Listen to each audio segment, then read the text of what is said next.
can't be very specific on the details due to the nature of my job, but I will try my best to communicate the story as best I can.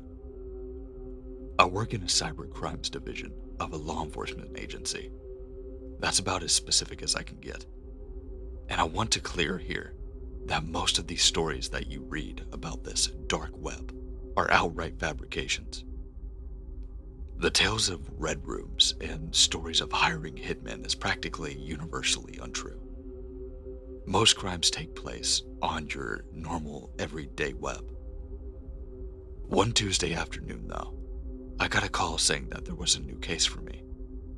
Well, the officer on the other end of this call didn't seem to be too sure that it was a case for me, but wanted me to have a look anyway. I went down to talk to two young boys.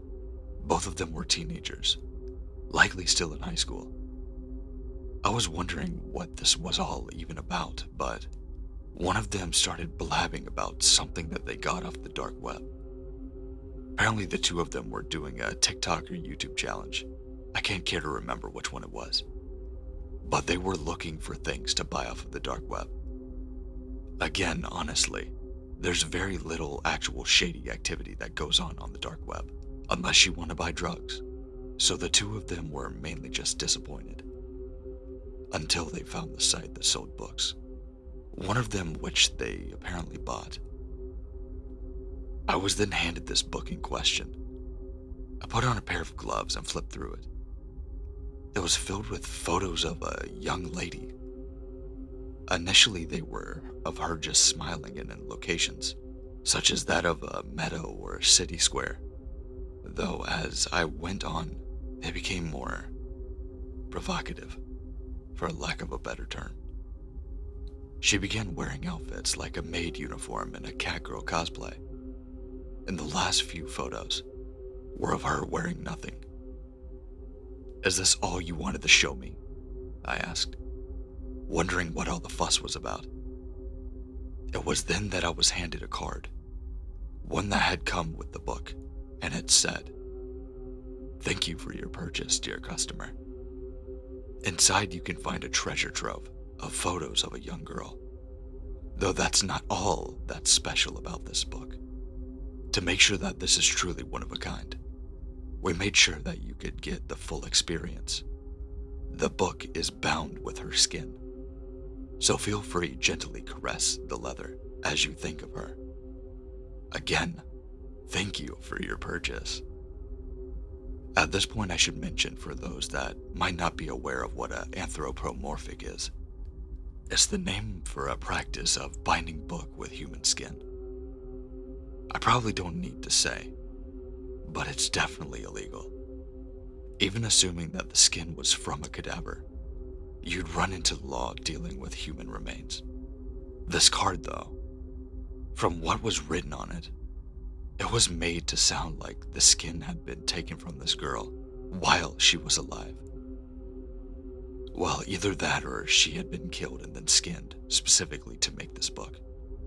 I thought the whole thing was a little bit of a elaborate joke. My first hunch was that these two boys were in on it, but they seemed too scared for it to just be a hoax on their end, and I interviewed the two of them separately, and their stories held up. Alright, perhaps they were telling the truth, but that didn't mean that that book was really bound with human skin. Even if it felt like leather, it was most likely just animal leather, and all of this added for flavor. I told the officer in charge of the case, and said that there were no real need to be investigating further. Though I did give the young boys a warning regarding buying things off of the sketchy websites. And that's when the case ended. Or so I thought. As it turns out, the officer in charge of the case decided that, on the off chance that it might be real, to get the book tested. And it turned out that the leather binding of the book was a matter of fact from human skin.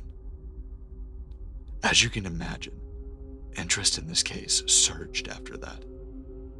We were dealing with a potential murder case now, and we called those two boys back. I was also brought back on the board to try to get to the root of all these things, and was able to get to the Tor address of the site that they used. Unfortunately, all that I got was an error message when I tried to use that link. I did a little bit of more research, but that got me nowhere. Frustrated, I turned to other sources for help, but there were little progress that I was able to make. Further analysis of the skin revealed that it did belong to a woman and one of Caucasian descent, which all lined up with what I saw in the photographs. But there was little else that the forensic could do, as the process of preparing the leather made many tests invaluable. A DNA test on the skin didn't reveal anything, and we searched far and wide to see if anything recognized the girl in these photos. No matched till date. The case was about to turn cold when I managed to find an unexpected lead on a forum I caught wind of that somebody else who had purchased a similar book and was confused regarding the veracity of what was claimed about it. It was 3 states over, but we managed to track down the poster, who was a woman who had bought it out of morbid curiosity. Forensic testing revealed that the cover of this book was also made of human skin. She had a different Tor link, one which I tried, and one that actually worked. The site by itself was nothing impressive. It was a basic as-could-be kind of old site back in the 2000s. I would have thought that it was just a cheap prank based off of this alone, but the 2 cases made me hold back the skepticism I had. I took screenshots of the website and confirmed it with the boys who first came to us with this case, that this was the website that we were looking for. Both of the books had been mailed by some fake address from mailboxes within large cities, so there was little to go on there. Given this, we decided to try the site ourselves, and I placed an order, only for nothing to turn up. If anything, what happened was that site's URL no longer worked. And it's here where sinister things took its turn. One of the boys, the one who actually had ordered the book, went missing one day. He was coming back home from school, and then, well, there was no further trace of him. A manhunt for months came up with nothing, until one day, the other boy came to us saying that someone had delivered a piece of paper to his house. It was a normal piece of paper. It was a roll of parchment. Testing later revealed that it was more human skin, and DNA testing showed that it was from the boy who had gone missing. Upon it, written was, later confirmed to be blood, were the words, "Stay out of our business." I don't like to admit this, but that single incident spooked me beyond anything I've ever encountered. I'm not really used to being in the line of fire. Yeah, I know I'm part of the law enforcement, but my work is usually done behind a computer screen. I didn't catch a wink of sleep for 3 nights after we confirmed what it was. I vividly remember how his mother broke down in tears when we gave her the news. There are no more leads aside from that anyways. And I honestly want nothing more to do with this case anymore. People who would gladly skin someone and use their skin are not people I want to be in close contact with. Well, this case might be over, but I'm leaving this here as a general warning. Do not buy things off of the dark web, even if it's more likely to be a joke or not, because sometimes they might not be kidding.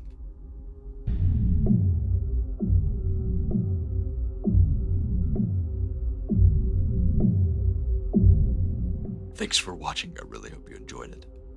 Sorry for such a short video. I felt like this one deserved to be in its own video by itself. So, if you did enjoy it, make sure to like, comment, and if you're new to the channel, make sure to subscribe. We've got a lot of content and a lot more coming. I can guarantee that. Make sure to check out the links in the description, like my Twitter, Instagram, everything like that, including my Gmail if you would like to submit a story. And if you would like to, I just posted some content on the channel's member section.